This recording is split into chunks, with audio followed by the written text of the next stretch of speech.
시작하면서 재미있는 얘기를 하나 할까요?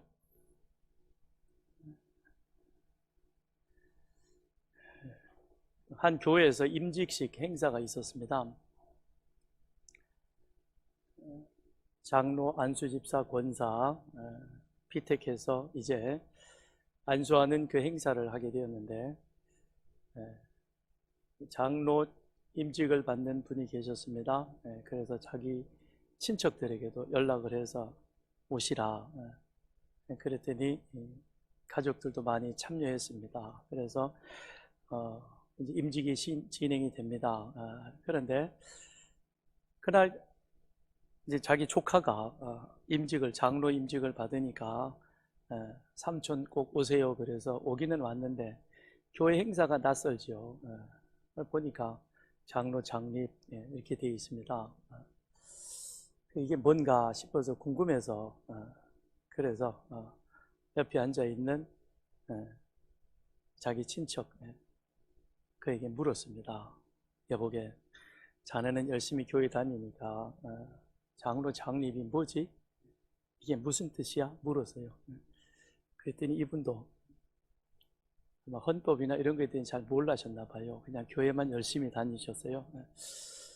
잠깐 고민하다가 아유, 형님, 그건요, 집사에서 승진해서 장로가 되는 겁니다.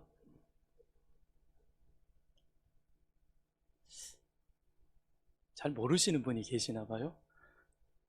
좀 내가 너무 썰렁한 개그를 했어요. 교회에는 두 직분이 있습니다.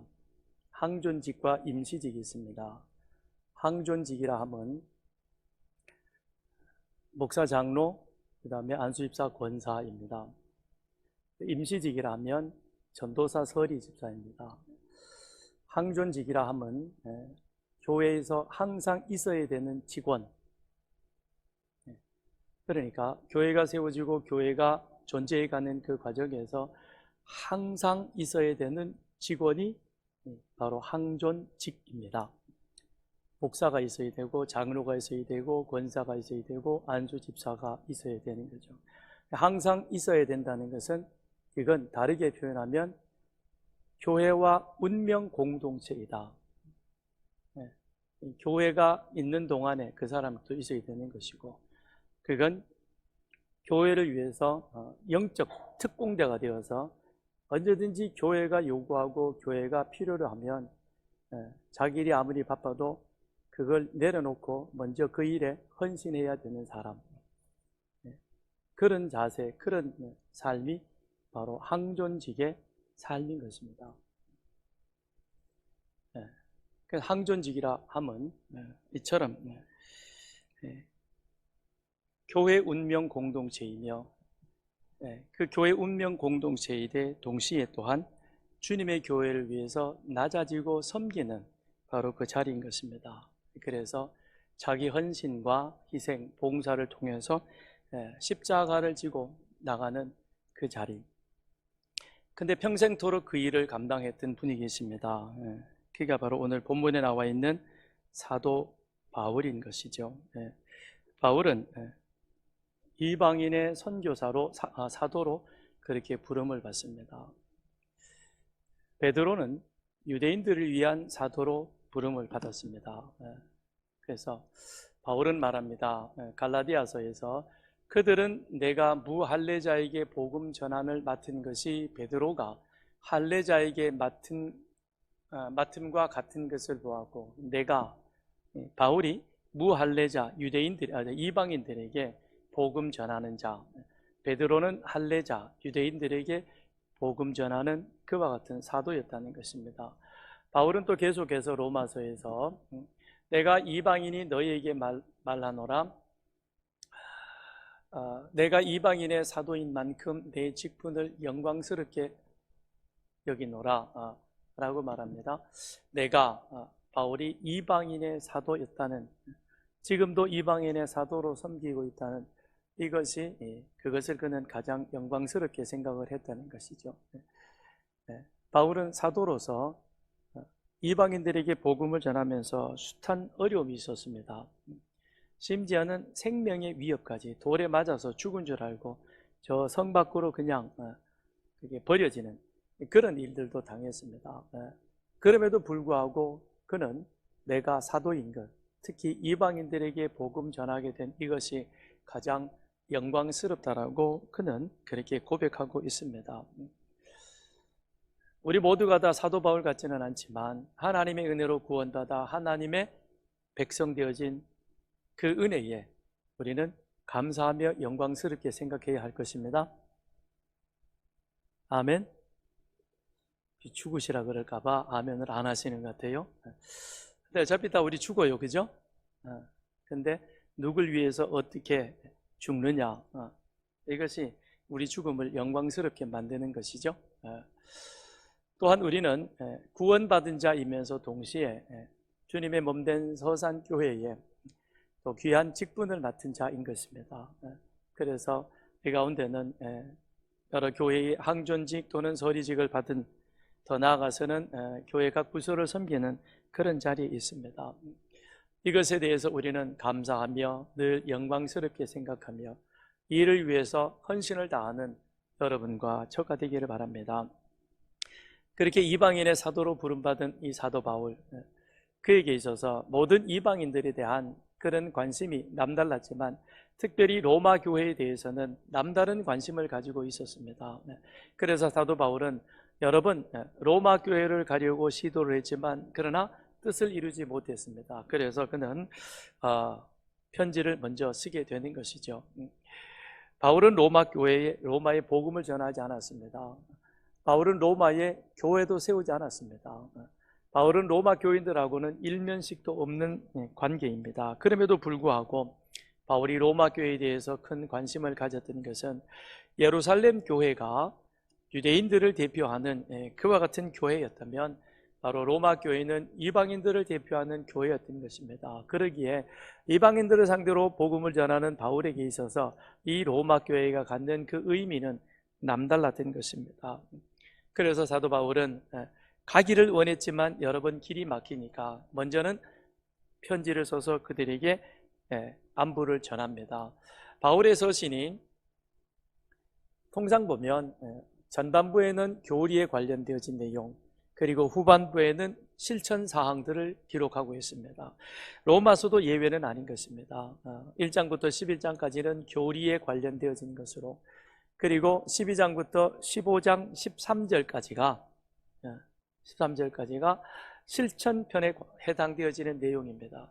그렇다면 사도 바울은 로마의 편지를 쓰되 그가 전하고자 했던 교리에 관련되어진 것, 그리고 그것을 그들의 삶 속에서 실천해 가야 할 내용들까지도 15장 13절까지 다 적었으면 그러면 굳이 더 이상 로마서를 기록할 이유가 없습니다. 그럼에도 불구하고 14절로부터 16장까지 계속해서 바울은 편지를 연결해 가고 있습니다. 이유는 무엇일까? 본인이 로마 교회에 하고 싶은 이야기는 다 했지만, 그런데 공적인 이야기 외에 또한 개인적으로 바울이 로마 교회에 대해서 더 함께 나누고 싶은 그런 이야기가 있었던 것입니다.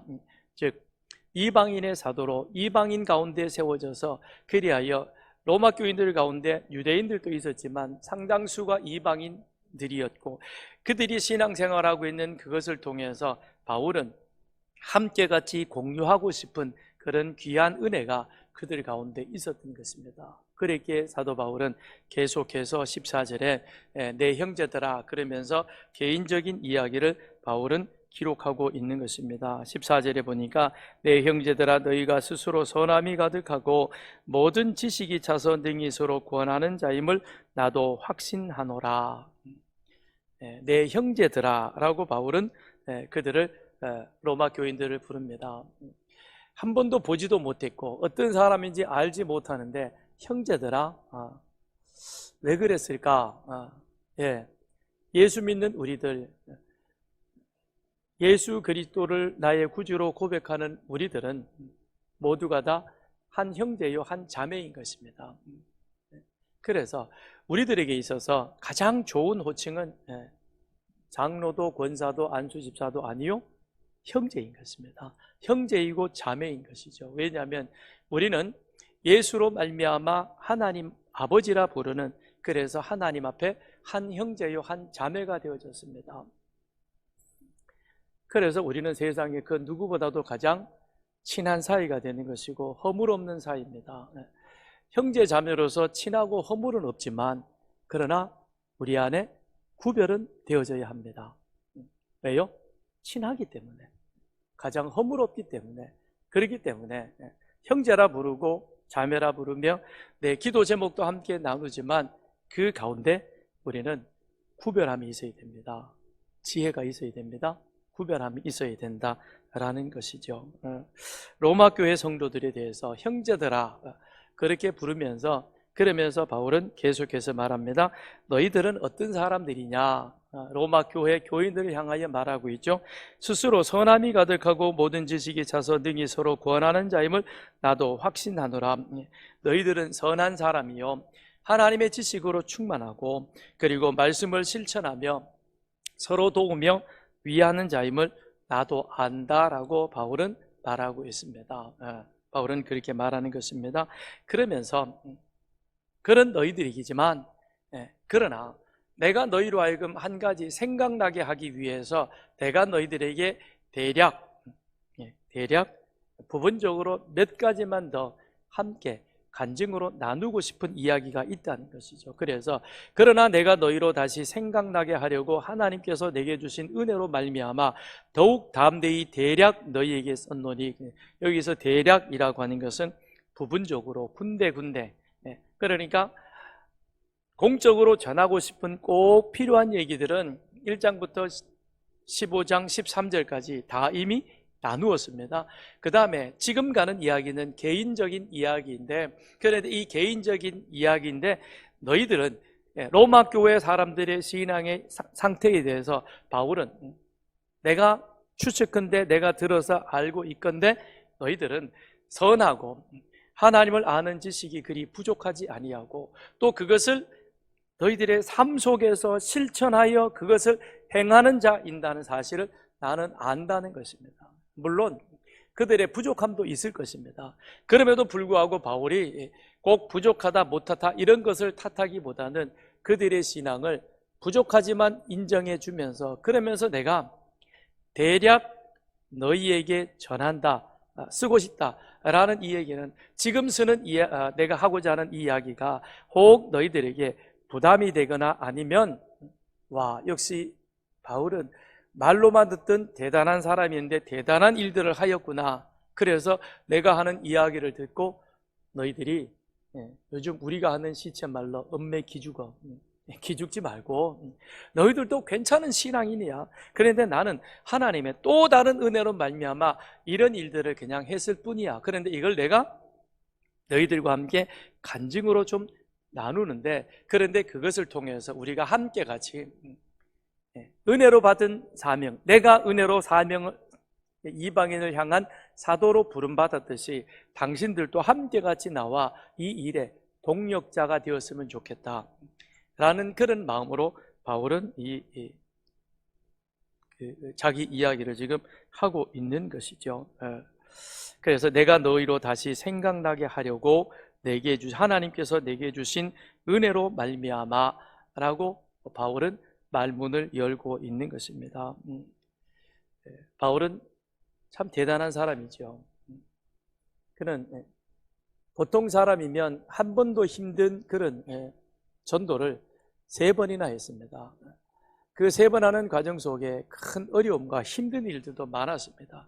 그럼에도 불구하고 바울은 돌아와서는 곧바로 다음 선교를 준비할 만큼 그 복음 전하는 선교에 대한 대단한 열정들을 가지고 있었습니다. 또한 그에게 있어서 그런 과정에 성령께서 역사하시는 그런 놀라운 일들도 바울을 통해서 나타났습니다. 죽은 자를 살리기도 했고요. 심지어는 어떤 일도 있었는가 하면 바울이 쓰는 손수건을 사람들이 가져다가 아픈 자 위에 놓았더니 아픈 병이 고침을 받고 회복되는 그런 일들도 있었습니다. 참 기적 같은 일이죠. 그죠? 오늘 제가 여기 수건이 없어가지고 실물을 내가 시연을 못 하겠는데, 예를 들면 제가 여기서 땀을 닦은 수건을, 그걸 목사님이 땀을 닦은 수건은 신통력이 있을 거야. 그걸 가져가서 아픈 곳에 놓는, 그렇다고 아픈 게 낫는 그런 기적은 없습니다. 그렇다고 해서 저를 우습게 여기지 마십시오. 이건 바울 때에 2000년 전에 사도 바울에게 바울을 통해서 복음이 이제 막 전해지고 알려지는 그 과정 속에서 성령님의 그런 초월적인 능력으로 그 가운데 일어난 것이요, 이제 우리는 이미 기록된 말씀을 통해서 하나님의 역사, 하나님이 하시는 일, 하나님은 살아계신 존재라고 하는 사실을 우리가 다 익히 알고 믿고 있는 이 가운데에서 그와 같은 일들은 일어나지 않는다는 것입니다. 그런데 그와 같은 일이 있었습니다. 물론 바울은 그 부분에 대해서 동의하지 않습니다. 내가 대단해서 그런 것이 아니다라는 것이죠. 그럼에도 불구하고 사람들 사이는 그와 같은 소문들이 있었고, 그 소문을 아마 로마 교회 사람들도 전해 들었을 가능성이 있는 것이죠. 야, 참 대단한 사람인데, 그런데 그 바울이 만일 그렇게 지금 놀라고 있는 그 사람들에게 내가 행했던 일들, 그러면서 전도하면서 그가 이방인들에게, 특별히 이방인들에게 가서 이방인들에게 복음 전하면서 그 가운데 나타났던 성령의 역사를 나누게 될 때에 그것을 듣는 사람들에게 있어서는 큰 부담감이 될 수도 있는 것이죠. 거기에 대해서 바울은 부담감 갖지 말고, 나는 나로서 하나님께 주신 특별한 은혜가 있는 것이고 당신들은 당신에게 베푼 하나님의 또한 또 다른 은혜가 있지 않느냐. 그러니 우리 각자에서 각자에게 주어진 그 사명을 가지고 그 일에 충성하며 헌신하며 되는 거야. 그러나 분명한 것은 복음 전하는 그 일에 우리가 하나님의 은혜로 받은 그 사명 속에 성령님의 역사하심이 있는 것이고, 살아계신 하나님은 지금도 그 일들을 2000년 전에 바울을 통해서 이루신 일이 있다면, 로마 교회를 통해서 역사하신 일이 있다면 지금 오늘 우리 가운데도 그와 같은 일들을 이루실 줄 믿습니다. 아멘. 아멘 좀 합시다. 우리도 너무 점잖게만 듣지 마시고요. 자, 그럼 바울에게 주신 은혜가 무엇이냐? 16절 우리 같이 읽습니다. 시작. 이 은혜는 곧 나로 이방인을 위하여 그리스도 예수의 일꾼이 되어 하나님의 복음의 제사장 직분을 하게 하사 이방인을 제물로 드리는 것이 성령 안에서 거룩하게 되어 받으실 만하게 하려 하심이라. 어렵게 번역이 되어 있습니다. 자, 여기에서 우리가 몇 가지 좀 생각해 볼 것이 있는데요. 이게 무엇이냐면, 먼저는 내가 예수의 일꾼이 되었다. 나는 예수의 일꾼이 되어서 이방인들에게 복음을 전했는데, 그런데 내가 복음을 전하러 이방인들이 갔을 때 내 힘과 내 능력으로 되어진 것이 아니라 성령께서 이방인들을 그 마음을 거룩하게 하시고 새롭게 하셔서 그리하여 예수 믿는 결단이 일어나게 되어졌다. 그래서 많은 이방인들에게 복음이 어떻게 전해졌느냐? 편만하게 전해지게 되었다라는 것을 바울은 지금 말하고 있는 것이죠. 그 가운데서 바울은 자신을 무엇이라고 소개하냐면, 나는 예수의 일꾼이다 라고 소개를 하고 있습니다. 로마서 1장에 와서 바울은 로마 교인들에게 편지를 쓰면서 자신을 뭐라고 소개했냐면 예수 그리스도의 종이라고 그랬습니다. 고린도전서에 가서 보면 바울은 자신을 그리스도 예수의 사도된 나 바울이라고 말합니다. 종이라고 표현하기도 하고 사도라고도 표현하기도 합니다. 그러니까 그 교회의 상황과 형편에 따라서 바울은 사도이든 아니면 그리스도의 종이라고 그렇게 표현을 했는데, 그러면 로마서에서 바울이 로마 교인에게 자신을 그리스도의 종이라고 표현했으면 여기 와서도 종이라고 표현하는 것이 일관성이 있을 것입니다. 그런데 왜 여기 와서는 나는 예수의 일꾼이다라고 그렇게 자신을 다르게 표현하는가? 종과 일꾼의 차이는 무엇이냐라는 겁니다. 일꾼이라고 하는 것은 당시 헬라 사회에서 그 헬라어에 가지고 있는 의미는 공무원 또는 공적인 사역자라는 의미가 있습니다. 공무원들 또는 공적인 사역자. 그래서 공적인 사역자로서 일반 시민들에게 유익한 일들을 하는 그 직군이 4개가 있었는데, 즉 일꾼이라고 불려지는 직군이 4개가 있었는데 그 중에 하나가 사제요, 두 번째가 합창하는 자들, 세 번째는 운동하는 사람들, 네 번째는 군인들. 요 4직군. 그러니까 헬라 사회에서는 많은 신들이 있었죠. 그 신들을 위해서 수고하는 사제, 그 사람들을 보고 뭐라고 불렀냐면 일꾼, 미니스트리라고 불렀습니다. 그 다음에 거기에는 또 합창하는 사람들이 있었습니다. 그들에게도 역시 일꾼이라고 하는 그 표현을 붙였습니다. 그 다음에 운동가들이 있었습니다. 고대 그리스에는 그런 근대 5종 경기라든지 이런 운동들이 활발했잖아요. 그래서 운동하는 사람들에게도 동일하게 일꾼이라고 그랬고 군인들에게도 일꾼이라고 했습니다. 왜 이와 같은 직군들에게 일꾼이라고 했는가? 첫째, 사제라고 하는 사람은 일반 사람들로 하여금 신에게 접근할 수 있는 그 중간 역할을 해줬기에 공적으로 유익한 자다. 그 다음에 합창하는 사람들, 그들은 합창을 통해서 모든 사람들에게 인생의 즐거움을 주는 자였기에 공적인 그런 유익한 자. 그 다음에 운동가들, 운동하는 사람들을 보면서 삶의 활력을 느낄 수 있었다. 그 다음에 군인들, 그들은 일반 사람들의 이 안전을 지켜 보호해 주는 사람들. 그렇기 때문에 이 네 직군에 대해서 일꾼이라는 그와 같은 표현을 사용했었는데, 그런데 이것이 시간이 지나가면서 합창하는 사람들, 운동가들, 군인들에게는 일꾼이라는 용어를 사용하지 아니하고 오직 사제에게만 일꾼이라는 이 단어를 사용한 것입니다. 그러니까 바울에게 입장에서 볼 때에 자신을 종이라고 표현하는 것보다 헬라 사람들, 그 헬라 문화에 익숙해져 있어서 그리하여 헬라적인 그런 사고로 볼 때에 내가 이방인들에 가서 복음을 전했는데 이방인들, 그들에게 있어서 신과 일반 사람들을 연결시켜주는 사람이 누구이냐? 사제였다. 근데 그 사제를 무엇이라고 불렀다? 일꾼이라고 불렀다. 그러니까 바울은 자신을 지금 로마 교인들에게 뭐라고 표현하냐면 나는 당신들이 개념 속에 있는 일꾼이다. 그런데 당신들의 개념 속에 헬라 사회에서 일꾼이라고 하는 것은 많은 신들, 우상들에게 그렇게 그 역할들을 해주는 일반 사람을 연결시켜주는 그와 같은 역할을 하지만 그러나 나는 그와 같은 신들이 아니라 살아계신 하나님의 아들 예수, 우리를 위해서 이 땅에 오셔서 나의 죄를 대신해서 십자가에 죽으시고 그리고 3일 만에 다시 살아 부활하셔서 지금 하나님 우편에 계시는, 그리고 다시금 이 세상을 심판하러 오실 바로 그 예수, 그의 일꾼된 자이다라고 하는 것입니다. 그래서 바울은 계속해서 내가 예수의 일꾼이 되었는데, 그런데 그것은 이방인을 제물로 드리는 하나님의 복음의 제사장 직분을 하여, 그래서 일꾼이 될 자기를 뭐라고 표현했습니까? 제사장이라는 것입니다. 예, 제사장. 하나님의 복음을 전하는 제사장의 역할을 감당하는 일꾼이라는 것이죠.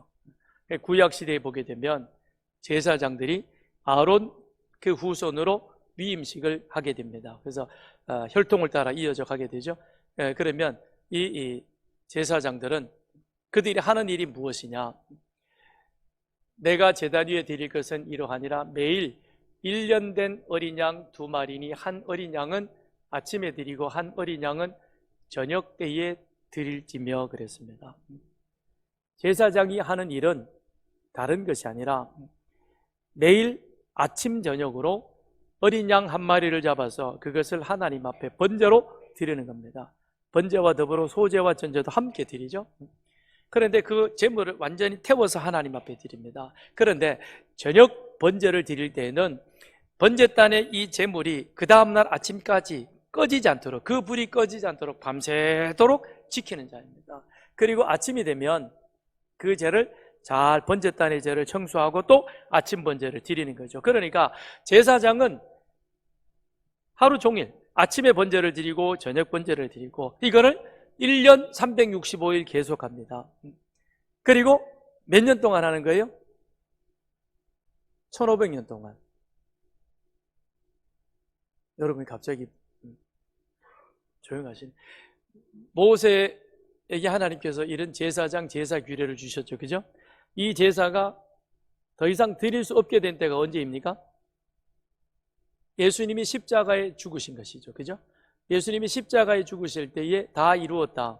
그랬을 때 성소의 휘장이 위에서부터 아래로 찢어지게 되어지고, 그리고 이제는 더 이상 제사장이 제사를 드려서 제사장을 통해서 하나님 앞으로 가는 것이 아니라 성소의 휘장이 찢어짐으로 인하여 누구든지 하나님의 어린 양 대신 예수가 당신의 몸을 단번제사로 십자가를 통해서 하나님 앞에 드림으로 말미암아 십자가의 단번 제사로 드려진 그 예수님의 그 희생 제사가 바로 나의 죄를 대속하기 위한 것이라는 이 사실을 믿는 자는 은혜의 보좌 앞에 지성소 안에 있는 하나님의 언약궤 앞으로 담대히 나아갈 수 있는 그런 귀한 특권을 우리 모두가 누리게 되는 것이죠. 그러므로 더 이상 이제는 제사가 필요 없게 되어지는 겁니다. 그러니까 모세 때부터 시작되어진 제사는 약 1500여 년 동안 주님께서 십자가에 달려 당신의 몸을 단번 제사로 하나님 앞에 드렸던 그 십자가의 제사까지 제사장들은 하루 2번 1년 365일 1500여 년 동안 하루 2번 1500년 계산하면 몇 번쯤 될까요? 100만 번이 넘더라고요.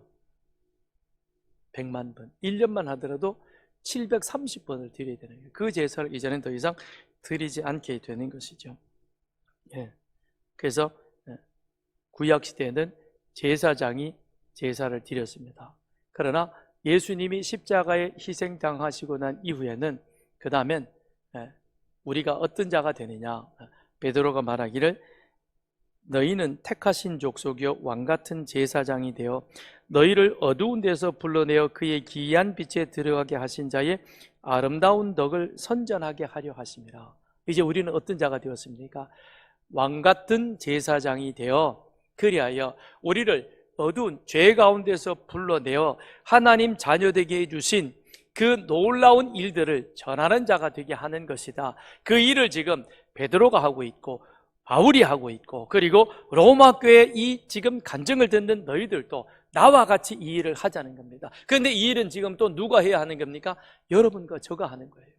왜요? 이제 우리는 왕같은 제사장이 되어, 그래서 구약시대에 그와 같은 어린 양을 잡아서 드리는 제사는 아니지만 이미 우리는 이제 하나님 은혜 안에서 거룩한 자가 되어진, 그래서 우리 모두가 다 구원받은 자가 되어서 너희는 세상의 소금이요 너희는 세상의 빛된 자가 되었으니 이제는 우리의 입술을 통해서 우리의 삶을 통해서 세상에 믿지 않는 자들에게 하나님의 은혜의 복음을 전하는 자가 되고 흘러나가도록 그렇게 하는 자, 그 삶이 그게 바로 오늘 우리 믿는 자의 삶의 모습이라는 것입니다.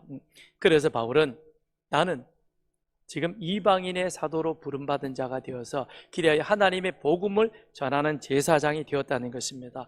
뿐만 아니라 이방 여러 교회들을 위하여 하나님 앞에 쉬지 않고 기도하며 간구하는 그런 제사장의 역할을 감당하고 있다는 그런 일꾼이라는 것입니다. 그런 의미에 있어서 예수의 일꾼이라는 것이죠.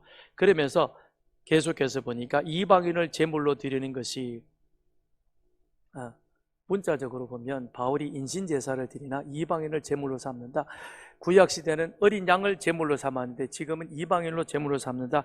그게 아니라 바울이 로마서 12장에 보면 뭐라고 했습니까?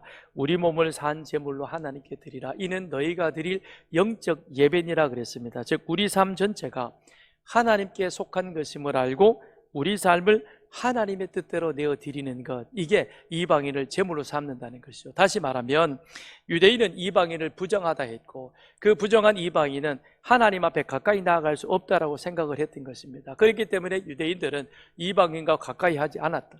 그런데 하나님께서 특별히 사도 바울을 이방인의 사도로 삼으셨다는 것입니다. 그래서 그들에게 보냄받은 자가 되어져서 이제 그들에게 복음을 전했는데, 내가 이방인에게 나가서 복음을 전했을 때에 그들이 삶이 유대인들이 볼 때는 부정하지만 그 다음에 읽어보면 성령 안에서 거룩하게 돼요. 내가 이방인들에게 복음을 전했을 때 성령이 그들 가운데 역사하여 그들로 하여금 복음을 받아들이게 하였고 성령이 그들의 삶을 거룩하게 만들어 마치 우리가 예수 안에서 죄 없다, 의롭다라고 그렇게 선언하신 것처럼 성령이 그들을 그렇게 제물로 받아주셔서 거룩하게 해주심으로 말미암아 그리하여 하나님 앞에 그들의 삶이 온전히 드려지는 바로 그와 같은 삶, 그 일을 지금 누가 했느냐? 사도 바울이 했다는 것입니다. 그런데 이걸 바울은 뭐라고 표현하고 있습니까? 16절에 은혜라고 표현하고 있습니다. 내가 한 게 아니라는 것이죠. 뭐죠? 하나님의 은혜였다. 나는 하나님께서 사용하시는 도구가 되어져서 그 일들을 그렇게 했을 뿐이요 실질적으로 이 일을 행하신 이는 성부 하나님이요 성자 예수님이요 성령 하나님, 그 하나님의 은혜로 내가 이 일들을 감당했다는 것입니다. 은혜라는 것은 무엇입니까? 내가 할 수 없는 것, 그런데 하나님이 해주신 것, 그걸 인지하는 사람이 하나님의 은혜입니다라고 말하는 것이죠. 그렇죠? 너희는 그 은혜를 인하여 믿음으로 말미암아 뭐가 되었습니까? 너희는 그 은혜를 인하여 믿음으로 말미암아 무엇을? 구원을 받았니? 다 잊어버렸네. 너희는 그 은혜를 인하여 믿음으로 말미암아 구원을 받았으니 그러시니 이것이 너희에서 난 것이 아니요 하나님의 선물이라. 그러므로 자랑할 것이 없다 그랬죠. 그죠? 그럼 우리가 구원받는 것, 우리는 죄인인데 죄인은 자기 자신을 스스로 구원할 수 없습니다. 어떤 선함도 어떤 거룩함도 어떤 의인도 이 땅에서 자기 죄를 스스로 해결할 수 있는 사람은 아무도 없는 것입니다. 그래서 하나님께서 우리를 죄에서 구원하기 위해서 당신의 아들을 십자가에서 희생제물로 내어주셨습니다. 예수님이 죽으심으로 말미암아 우리는 죄에서 자유함을 얻는, 그래서 그 사실을 믿는 자는 죄 없다, 의롭다라고 하나님께서 선언해 주셨죠. 그래서 믿음으로 말미암아 구원을 받았는데 이것이 무엇이냐? 은혜라는 것입니다.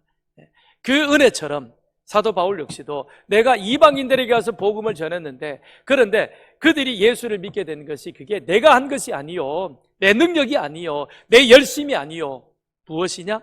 성령이 그들을 거룩하게 하신 것, 성령의 역사, 성령의 능력이었다는 것입니다. 그러므로 17절 내가 그리스도 예수 안에서 하나님의 일에 대하여 자랑한 것이 있거니와, 이 자랑이 무엇이냐? 하나님이, 성령이 어떻게 내 자신을 이렇게 사용하셔서 하나님의 역사가 내 가운데 이루어졌는가 하는 자신을 이 바울은 이제 전한다는 겁니다. 그러니까 이 자랑이 자기 자랑이 아니라 누구 자랑입니까?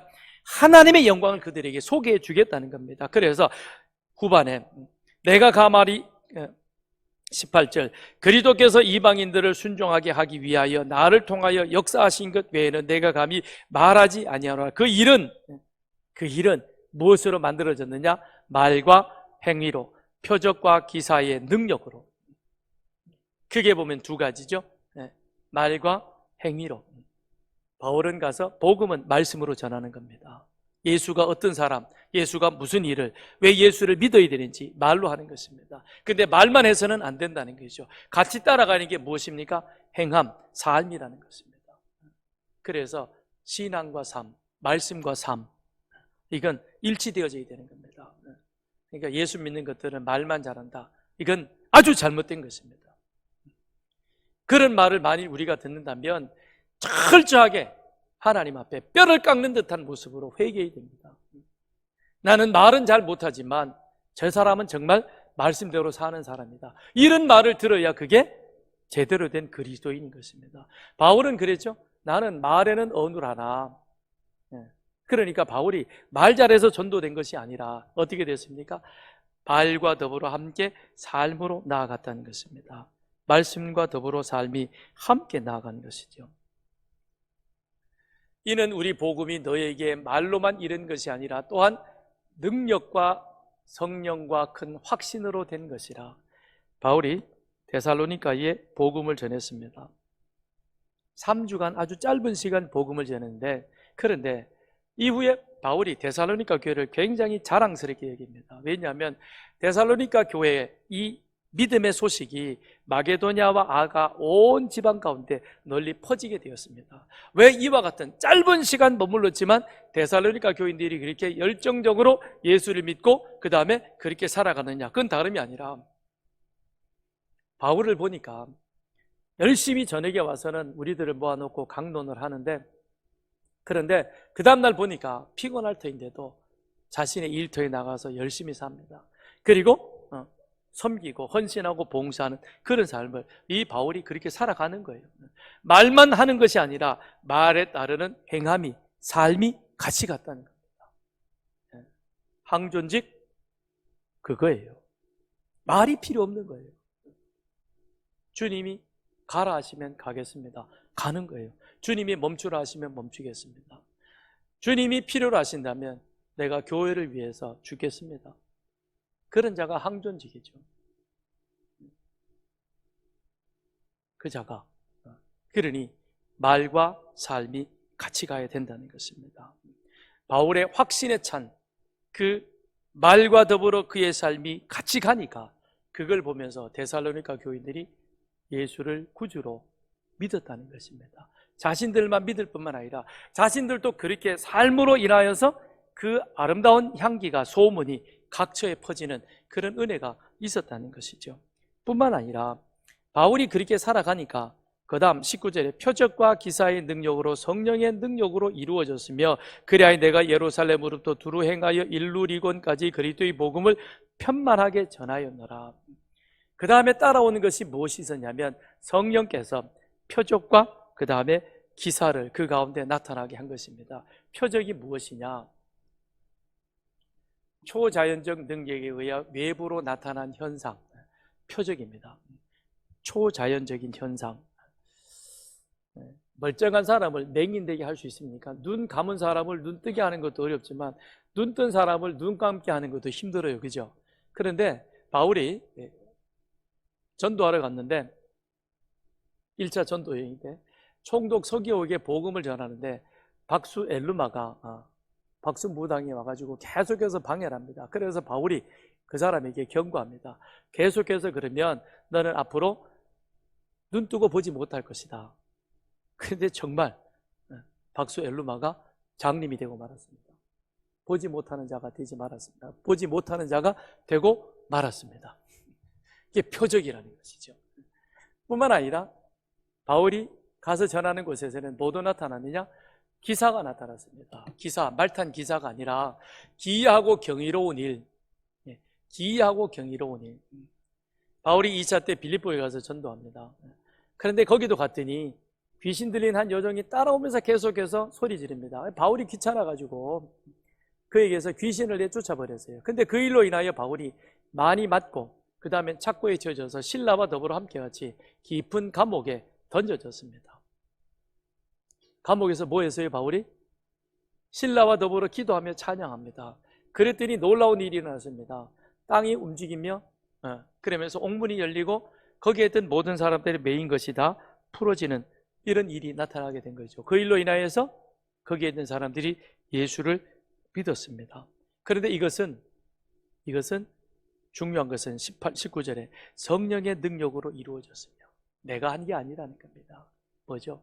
내가 그렇게 얻어맞으면서까지 방해가 있음에도 불구하고 하나님이 나를 불러주셔서 나를 은혜로 이방인의 사도로 세우셨다는 그 사실을 기억하고 그래서 힘써 그 일을 전했더니 그 일을 감당했더니 그때 무슨 일이 나타났냐? 정말 기적 같은 일이 내 삶 가운데서 나타나게 되어져서 복음의 능력이 그들 가운데 이루어졌고 그래서 마침내 그들이 예수 믿는 사람으로 그렇게 세워지는 그런 은혜가 있어졌다라고 바울은 말씀하고 있는 것입니다. 그러면서 그 복음이 어디까지 갔느냐? 내가 예루살렘으로부터 두루 행하여 일루리곤까지 그리스도의 복음을 편만하게 전하였다. 편만하게 전하였다라고 말합니다. 차고 넘친다는 것이죠. 충분하다는 것이죠. 그런데 바울이 선교사로 파송받으며 본격적으로 복음을 전하기 시작한 것은 어디죠? 안디옥 교회죠. 그죠? 근데 왜 예루살렘일까? 근데 이후에 바울이 예루살렘에 3차 전도를 마치고 예루살렘에 들어갔다가 거기서 붙잡혀가지고 그 다음에 총독 앞에서 자신을 변호하는 가운데서 바울이 무슨 얘기를 하냐면 내가 다메섹에서 예수님을 만나고 회개하고 그리고 다시 어디로 갔느냐? 다메섹으로 가야 되는데 그렇지 않고 뒤돌아와서 예루살렘으로 왔다는 겁니다. 그리고는 성전에 들어가서 기도하던 중에 근데 주님께서 나에게 나타나셔서 뭐라고 말씀하시느냐? 너 예루살렘을 속히 떠나라. 여기서 복음을 전해도 믿을 사람 아무도 없다. 너는 어디로 가야 되느냐? 이방인에 가야 된다 라는 겁니다. 바울이 그와 같은 고백을 자신이 죄수된 가운데서 총독 앞에서 하는 이유가 무엇입니까? 나 예루살렘에 와서 열심히 복음 전했던 그런 일들이 있다는 것입니다. 그래서 그 일을 지금 말하고 있는 겁니다. 내가 예루살렘으로부터 어디까지? 일루리곤.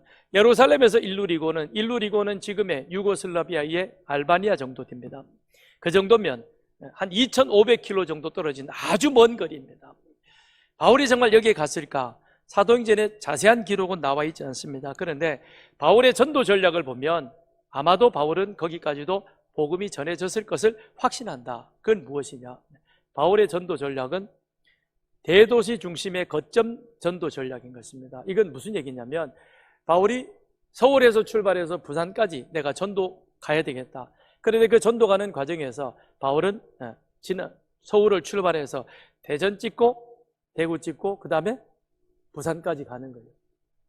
그러니까 대전에 모여가지고 열심히 사람들에게 복음을 전합니다. 그러면 대전에서 만났던 사람들이 여러 그곳에서 흩어져가지고 그 다음에 서산에까지 복음을 전하고, 서산에서 복음 들은 사람이 어디까지 가는 거예요? 안면도까지 들어가는 거죠. 부산 가서 복음을 전했습니다. 그랬더니 그 복음 들은 사람이 대마도 낚시 간다고 가가지고는 대마도 사람에게 복음을 전하는 거죠. 그러니까 예루살렘에서 어디까지? 일루리곤까지 편만하게 전해졌다는 것입니다. 사도행전 1장 8절. 주의 말씀이 너희에게로부터 마게도냐와 아가야에만 들릴 뿐 아니라 하나님을 행하는 너희 믿음의 소문이 각처에 퍼졌으므로. 데살로니가 교회죠. 그죠? 바울이 데살로니가에 복음을 전했는데, 그런데 거기에서 복음 듣고 예수 믿은 사람이 어디로 갑니까? 마게도냐로, 아가야로 흩어져서, 그래서 각처에서 너희 믿음의 소문이, 믿음의 소문이라는 것은 곧 그들이 복음 들고 나가서 그들이 그곳에 가서 복음을 전했다는 것입니다. 그래서 바울은 말합니다. 그렇지만 나는 여러 곳에 다니면서 복음을 전했지만 20절 그리스도의 이름을 부르는 곳에는 복음을 전하지 않기를 힘썼노니. 이미 복음이 들어갔고 이미 말씀이 세워진 그곳에는 전하지 않는다는 겁니다. 이 얘기는 난 로마 교회 가서 복음 전하는 것이 아니라 너희들과 더불어 함께 같이 뭘 하겠다는 것이죠.